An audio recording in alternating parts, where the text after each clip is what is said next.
अस्सलाम वालेकुम students.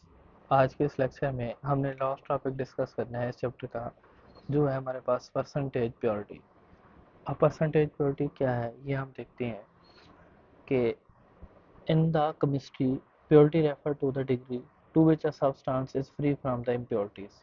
Percentage purity of a compound indicate the amount of pure compound present in the impure sample.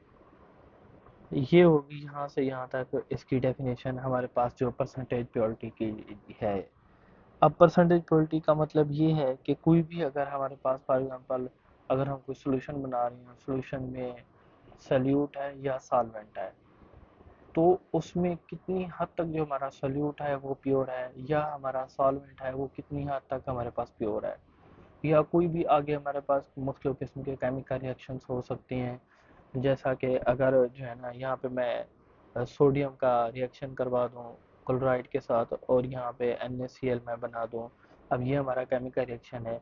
अब ये बताएगा हमें जो परसेंटेज प्योरिटी है कि ये सोडियम कितनी हद तक प्योर है और क्लोरीन जो है ना कितनी हद तक ये प्योर है, कितनी हद तक इसमें इम्प्योरिटीज़ हैं इन दोनों में। ये क्या है, ये सारा का सारा जो है ना हमारे पास क्या कहलाता है, परसेंटेज प्योरिटी कहलाता है। बहुत ही सिंपल कंसेप्ट है। परसेंटेज प्योरिटी का मतलब है कि हमारा जो सब्सटेंस है, हमारे रिएक्टेंट हैं, वो कितनी हद तक प्योर हैं। ये सिर्फ और सिर्फ जो है ना यही सारी चीज़ें हमें इंडिकेट करवाती हैं और ये हमें बताती हैं। उसके बाद आगे हमारे पास है कि percentage purity of a sample calculated by the following formula.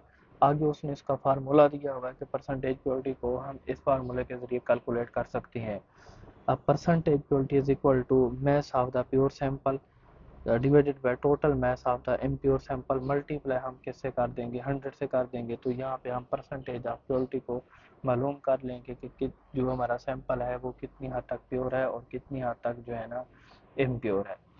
अब यहाँ पे हमने परसेंटेज में कन्वर्ट करना है, तो इसलिए जो है ना हम यहाँ से इसको 100 से मल्टीप्लाई कर रहे हैं। अगर हमने इसको परसेंटेज में ना करना हो, सिर्फ हमने इसकी प्योरिटी मालूम करनी हो, तो mass of pure substance divided by total mass of impure sample हम दे देंगे। इन दोनों को डिवाइड करेंगे, जो आंसर आएगा वो इसका प्योरिटी आ जाएगा। आगे इसकी एग्जांपल दी, ये एग्जांपल से ये जो है ना हमें मज़ीद क्लियर हो जाएगा। अब एग्जांपल हमारे पास 15.18 है। वो कहते हैं हमारे पास एक सैंपल है वो जो 12 ग्राम है। Sample of pharmaceutical product was found is to contain 11.57 gram of the active drug. Find out the percentage purity of a sample. अब इसमें जो है ना हमने परसेंटेज प्योरिटी फाइंड आउट करनी है। वही सिंपल हमने क्या करना है, फार्मूला लगा देना है, mass of pure drug total mass of sample हम लगाएंगे। अब जो हमारे पास प्योर ड्रग है वो उसने बताया है कि ये pharmaceutical product was found to contain, ये जो है ना ये हमारे पास एक प्योर सैंपल है और ये जो है ना हमारे पास टोटल सैंपल है, इसमें जो इम्प्योरिटी है वो इसी के अंदर ही पाई जाती है। अब जो है ना इन दोनों को हमने क्या करना है, ऊपर लिख देना है कि 11.57 डिवाइडेड बाय 12 मल्टीप्लाई हम 100 से कर देंगे। जब हम इन दोनों को डिवाइड करेंगे, जो आंसर रहेगा उसको 100 से जब हम मल्टीप्लाई करेंगे, 100 से मल्टीप्लाई करने के बाद 96.4 परसेंटेज जो है ना हमारे पास इसका आंसर आएगा। हमने जो है ना इस तरीके से इसकी हमने परसेंटेज प्योरिटी मालूम कर ली है।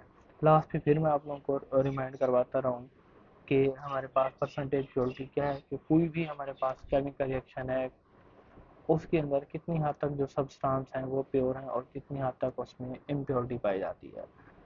ठीक है, ये हम मालूम करती हैं।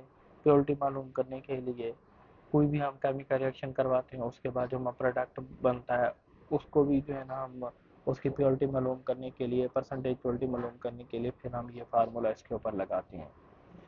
ये था हमारा लास्ट टॉपिक। इंशाल्लाह आप मिलती हैं एक्सरसाइज में। अल्लाह हाफिज़।